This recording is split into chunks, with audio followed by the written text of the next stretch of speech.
Canal E, na Companhia Nós do Bambu, Circuito Educacional 2013. Vamos estar agora conversando com a professora Dinilza, da Subsecretaria de Educação Básica, que vai estar falando um pouquinho para nós sobre o evento. Professora, qual a importância da participação dos alunos nesse tipo de evento?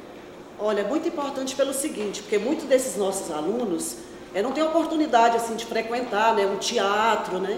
E esse espetáculo é um espetáculo muito importante que trabalha a dança, a arte, né? A música. Então, assim, para os alunos, a gente proporcionar isso para os nossos alunos é muito importante, porque, como eu disse, né, muitos deles não têm oportunidade de vir assim, com os pais, né, vir por conta própria. Não tem medida para a gente dizer o valor dessa parceria, porque a oportunidade de você disponibilizar arte de qualidade para os alunos da rede pública de ensino não tem preço. Porque a gente sabe das dificuldades que esses alunos têm para ter acesso a uma boa cultura, a uma boa arte. Então, normalmente, toda vez que nós criamos um espetáculo, e durante todos os anos, isso já fazem 4 anos, a gente desenvolveu um projeto institucional chamado Companhia Nós do Bambu, Circuito Educacional, esse ano é o 2013.